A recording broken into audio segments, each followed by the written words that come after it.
Hello, and a very warm welcome back to the English Code Lab podcast. This is our second episode, and I'm your host, John, and I'm absolutely thrilled to have you join me again. If you're tuning in for the first time, a special welcome to you. Get ready, because today we're diving deep into a topic that I know is on many of your minds, a topic that can truly transform your English journey. Are you ready to unlock your full potential? Are you eager to speak English not just correctly, but confidently and smoothly?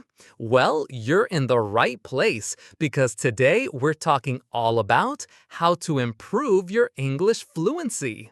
Now, I know what some of you might be thinking. Fluency? That sounds like a big scary word. But trust me, it's not as daunting as it seems. Fluency isn't about speaking perfectly without any mistakes. It's about being able to communicate your thoughts and ideas naturally, without too much hesitation and feeling comfortable while you do it. It's about that wonderful feeling when the words just flow.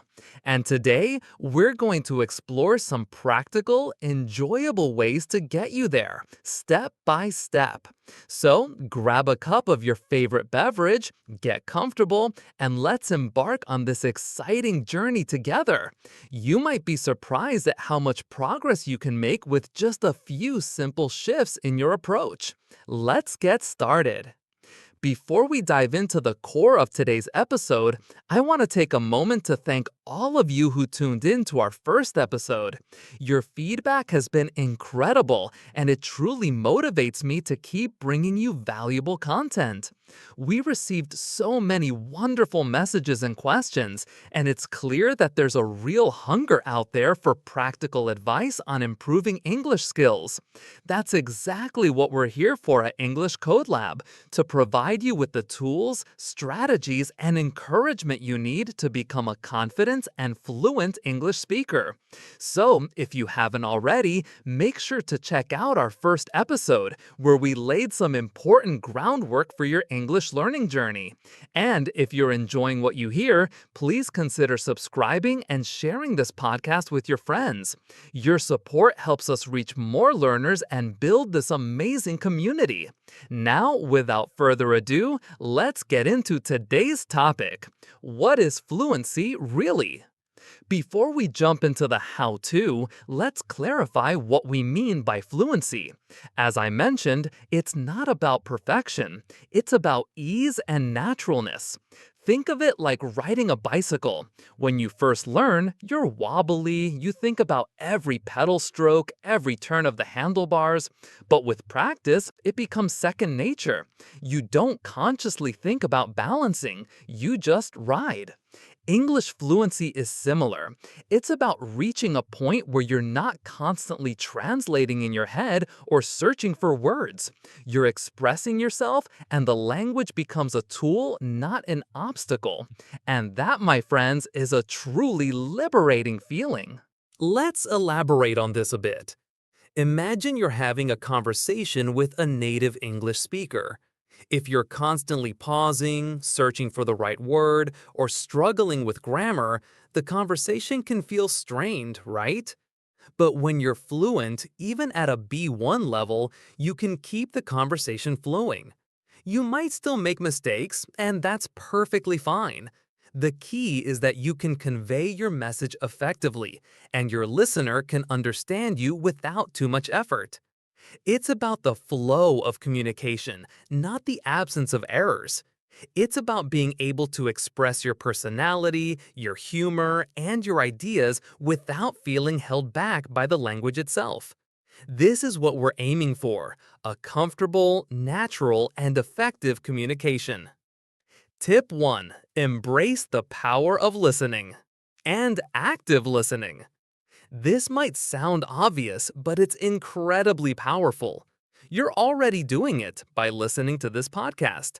But let's take it a step further. For B1 learners, consistent exposure to English is key. Firm, encouraging.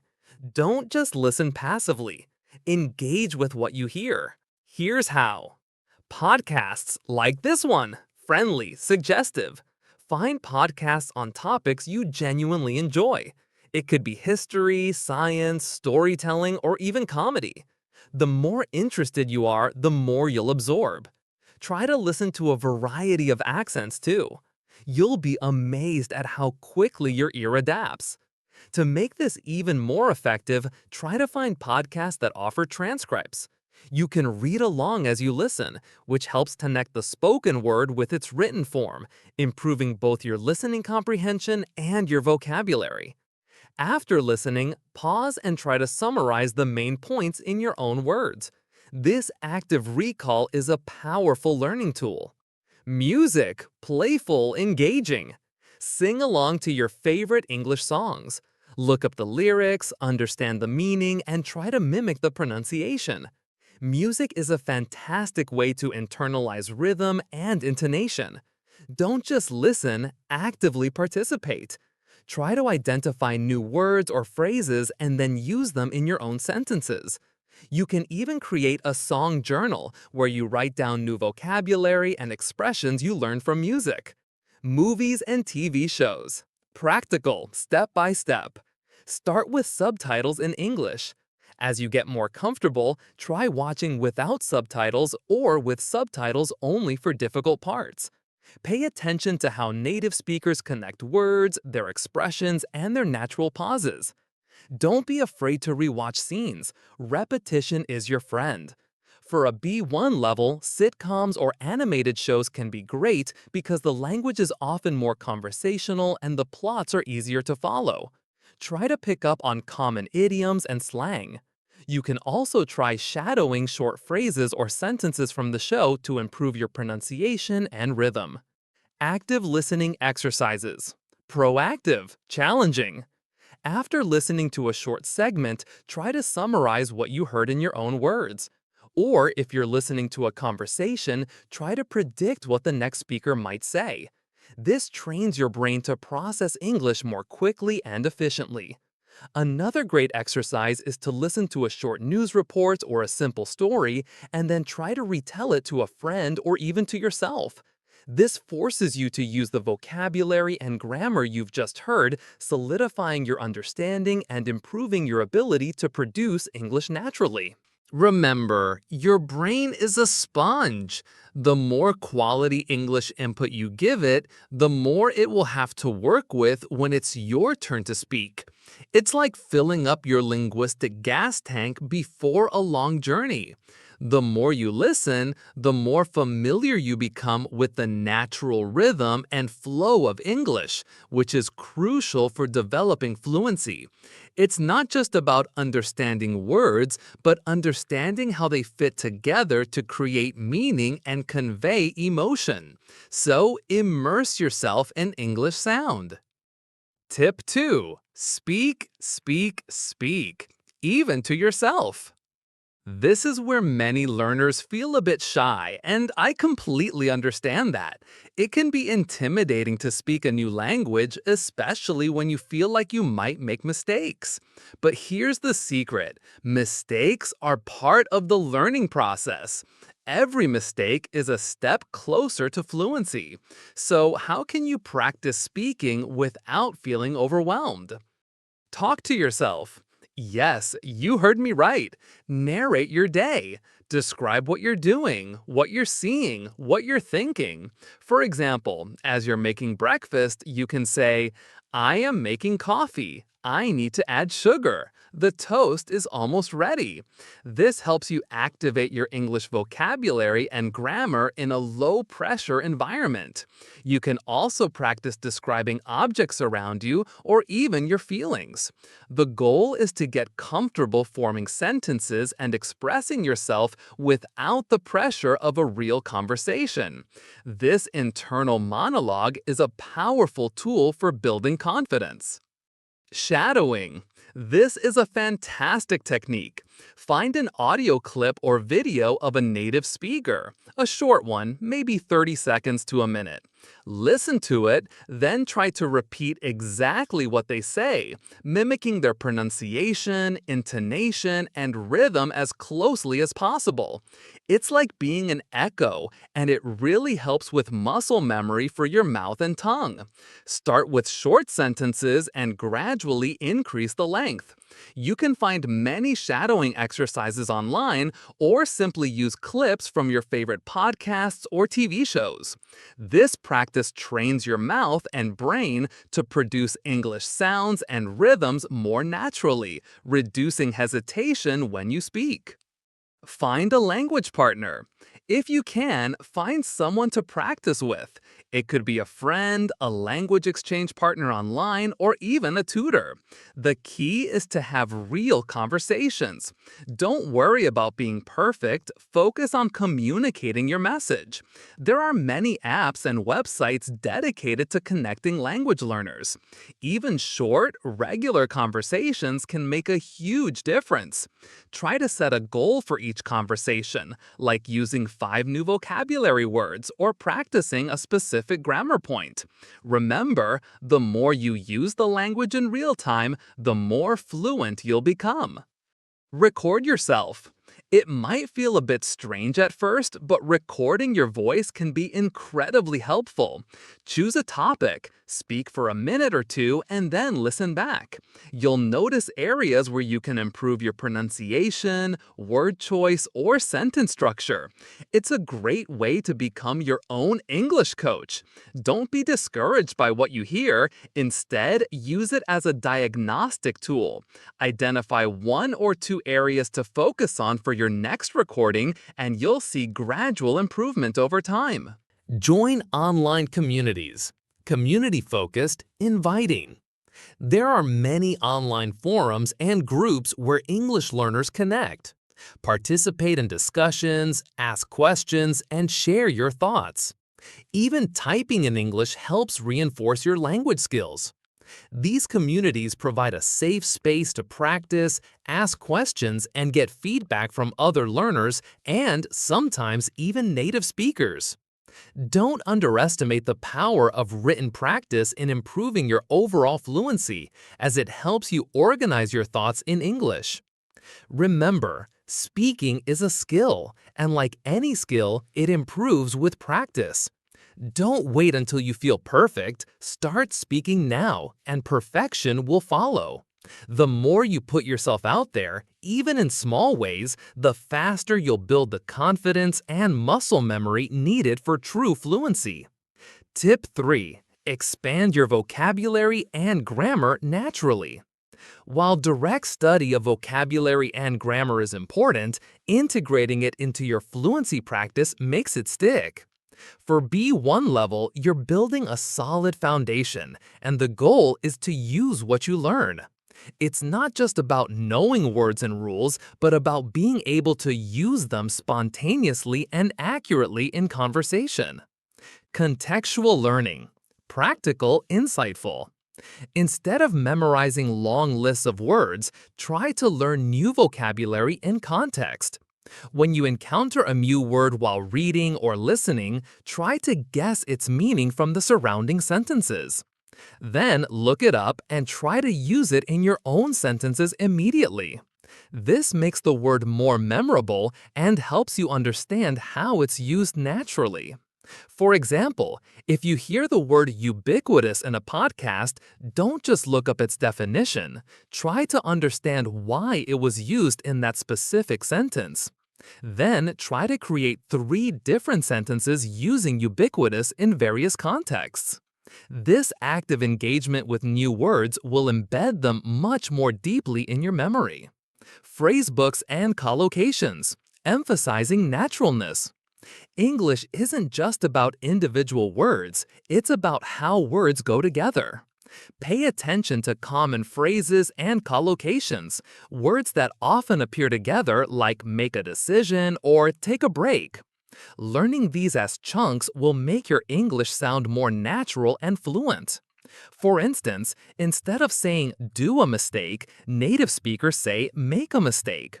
By learning these common pairings, you'll sound more authentic and reduce the mental effort of constructing sentences word by word. Keep a dedicated notebook for collocations and phrases you encounter, and try to incorporate them into your speaking and writing practice. Grammar in action. Don't just study grammar rules in isolation. As you listen and read, notice how grammar is used. For example, if you're learning about the past perfect, try to find examples of it in real conversations or articles. Then try to incorporate it into your own speaking and writing. The more you use it, the more comfortable you'll become. Instead of just memorizing verb conjugations, try to describe a past event using different tenses. This practical application of grammar will help you internalize the rules and use them automatically without conscious effort. You can also find online exercises that focus on using grammar in communicative contexts. Keep a language journal, suggestive, reflective. This is a fantastic way to track your progress and actively use new vocabulary and grammar. Write about your day, your thoughts, or even summarize something you've read or heard. Don't worry about perfection. The goal is to practice expressing yourself in English. This journal is your personal space to experiment with the language. You can write about your feelings, your dreams, or even just a simple description of your morning routine. The act of writing helps solidify new knowledge and allows you to identify areas where you need more practice. Plus, it's incredibly rewarding to look back and see how much you've improved. Remember, the aim is not to know every single word or grammar rule, but to be able to use the language effectively to communicate. Focus on active learning and application. The more you actively engage with new vocabulary and grammar, the more naturally they will come to you when you speak. It's about building a strong, flexible foundation that allows you to express yourself freely and confident. Tip 4. Consistency and patience are your best friends. Improving fluency is a journey, not a sprint. There will be days when you feel like you're making great progress, and other days when it feels like you're stuck. That's completely normal. The most important thing is to be consistent and patient with yourself. Think of it like building a muscle. You don't go to the gym once and expect to be strong. You go regularly, and over time, you see results. Language learning is exactly the same. Set realistic goals. Don't aim to become fluent overnight. Set small, achievable goals. Maybe it's practicing for 15 minutes every day, or learning 5 new phrases a week. Celebrate these small victories as they build momentum and confidence. For example, your goal for this week could be to listen to 2 English podcasts or to have a 10-minute conversation with a language partner. Breaking down your big goal into smaller, manageable steps makes the process less overwhelming and more rewarding. Each small success will motivate you to keep going. Create a routine. Try to incorporate English into your daily routine. Listen to a podcast on your commute, read an English article during your lunch break, or watch an English show before bed. Consistency, even in small doses, is far more effective than intense, sporadic study. Find what works best for you and stick to it. Maybe it's a morning English ritual where you review new vocabulary, or an evening English unwind where you watch a show. The more English becomes a natural part of your day, the less it will feel like studying. Don't be afraid of mistakes. I cannot stress this enough. Mistakes are learning opportunities. Native speakers make mistakes all the time. The goal is not to eliminate mistakes, but to communicate effectively despite them. Embrace them, learn from them, and move on. Think of mistakes as feedback.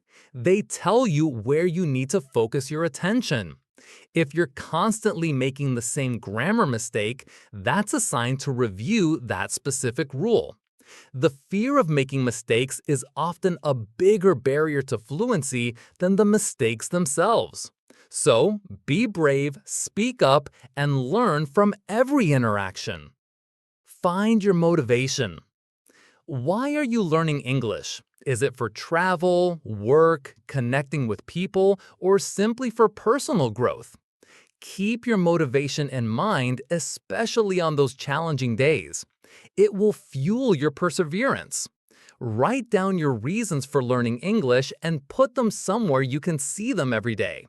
Remind yourself of the amazing opportunities that fluency will open up for you.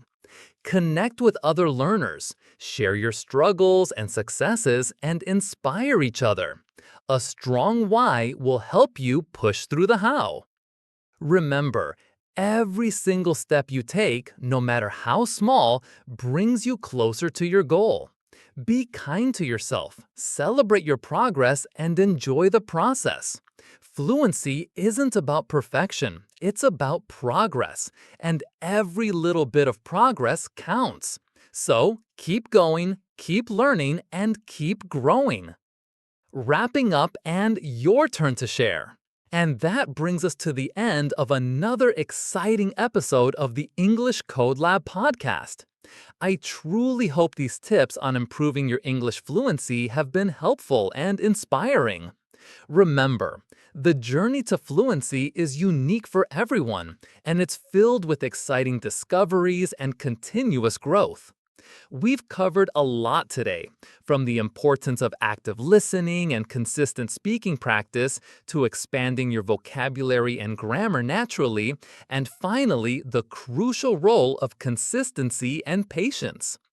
Each of these elements, when combined, creates a powerful synergy that will propel you forward on your path to fluency. Before we sign off, I have a special request for all of you, my amazing listeners. Your insights and experiences are incredibly valuable, not just to me, but to our entire English Code Lab community. So, I'd love to hear from you. What are your go-to strategies for improving English fluency? Have you tried any of the tips we discussed today, and how did they work for you? Perhaps you've discovered a unique method that has worked wonders for your English journey. Or maybe you have a burning question about English learning that you'd like me to address in a future episode. Maybe there's a specific topic you're struggling with or something you're curious to learn more about. Don't be shy. Please don't hesitate to share your thoughts, your challenges, and your successes. You can reach out to us through our social media channels, you'll find links in the episode description, or simply leave a comment wherever you're listening to this podcast. Your feedback truly helps shape the future of this show, and I can't wait to hear from each and every one of you. Your voice matters, and your experiences can inspire countless others. And if you enjoyed today's episode and found it useful, please do me a huge favor. Hit that subscribe button, share this podcast with a friend who might benefit from it, and leave us a rating and review. It really helps us reach more English learners around the world and build this fantastic community. Every subscription, every share, and every review helps us grow and continue to provide you with high-quality content that empowers your English learning journey. Let's build this community together, one fluent conversation at a time. Thank you so much for spending your time with me today. It's always a pleasure to connect with you. I truly appreciate your dedication to learning and your commitment to improving your English. Until next time, keep practicing, keep learning, and keep unlocking your English potential. This is John, signing off from the English Code Lab podcast. See you in the next episode.